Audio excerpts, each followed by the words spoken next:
good to see you all, and it's great to be part of this Heart Edge community that's been such an inspiration to us over the last 2 or 3 years at Greyfriars, where we've suddenly realized that some of the things that we're doing we're not doing alone, and we're getting lots of really good inspiration and encouragement from being part of this network. So just to tell a little bit about my own sort of journey into social enterprise, and before I was minister in Greyfriars Kirk in the centre of Edinburgh, I was a minister in a lovely medieval cathedral church in Aberdeen called St Macher's Cathedral.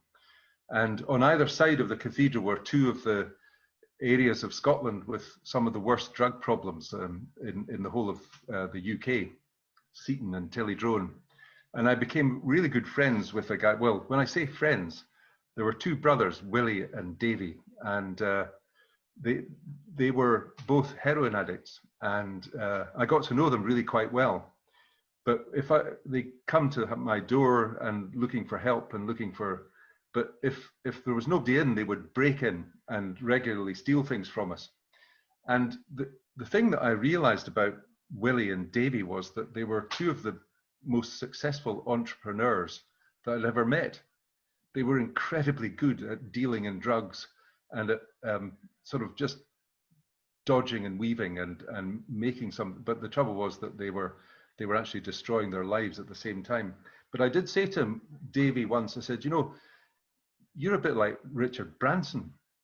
Why don't you try and use your entrepreneurial skills for something that will actually sort of improve your life rather than destroying it?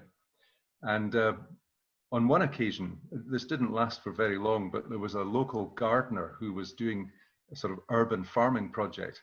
And I met Davy one day with a sack of potatoes over his shoulder, and he was going around selling them around the community.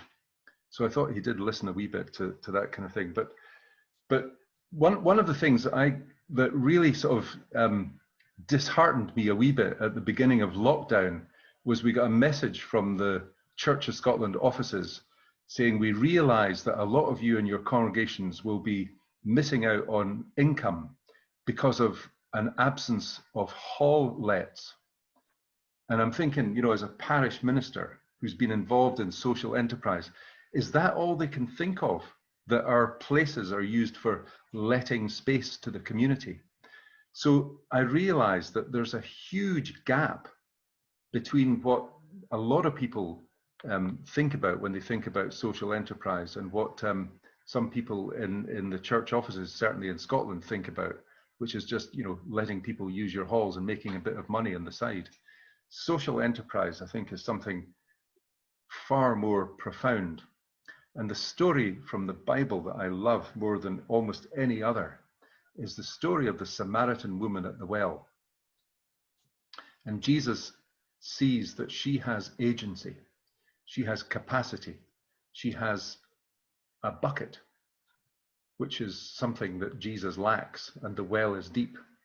So he asks her, a person of no particular status, a person who is deemed to be ritually unclean in Jewish society because she's a Samaritan. And he says, can you help me? And it seems to me that's the fundamental thing about social enterprise that I just love. Because for me, it's about recognizing that people do have agency. It's about recognizing that more humanity is possible than the kind of warehousing that we do with so many of our people in our society because we can't find a role for them or a place for them.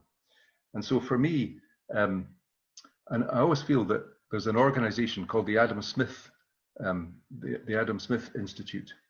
And every time I hear somebody from the Adam Smith Institute talking about the global economics and the free market economy, I always think, these guys have not read this guy.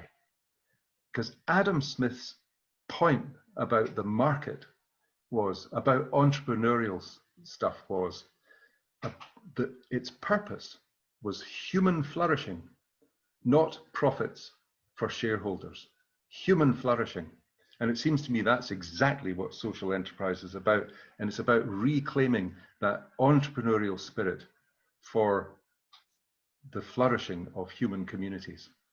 So to start off, I've been absolutely inspired by the wee video and by some of the stories from Stephen Norrish and from the enterprise that goes on in Milton Keynes. So welcome, Stephen, and I'd like you just to kick off with some comments from your own perspective and your own experience. Thanks. Thank you. Well, first of all, virtually welcome to one of our social enterprises, which is called Cycle Saviours, and you can see looking behind me that it's a bike shop where we recycle and refurbish bikes. And the last few months have been very busy because with people in lockdown, everybody's been clearing out their sheds and clearing out their garages, and we had about 1,000 bikes donated in the last 6 to 8 weeks. The good news is that we've also been selling lots of bikes, because the other thing that's come out of the lockdown is everybody seems to want to start cycling. And so whilst a number of our enterprises have had to close, Cycle Saviours has been incredibly busy, which is good news. So the Milton Keynes Christian Foundation is, as the name suggests, a charity based in Milton Keynes. We have emerged out of some of the ecumenical adventures in Milton Keynes, and whilst we're not linked to any particular church, the history has we've been linked to the churches together in Milton Keynes, the ecumenical partnership. And our mission, the charity's mission, is growing people and community through social enterprise. We currently have 8 or 9 enterprises, depending on how you count things. And as well as Cycle Saviours, we also run cafes. We have an urban farm, a forest school, a nursery, a community centre. We produce naturally dyed textiles, keep bees commercially, and have a training enterprise. And sort of picking up some of the things that Richard was just talking about, one of the things that we love most about our enterprises is that whilst they're businesses, they're all staffed by amazing groups of young people who, for one reason or other, are struggling to access education and employment. So this can be young people who at one end are excluded from school because of behavioural problems, perhaps they've got a criminal record, right through to young people who've got a specific learning difficulty and are struggling in school. So we have a real diversity of young people working with us. And at the moment we have about 60 young people. We're just beginning a new term and about 60 young people. So all of our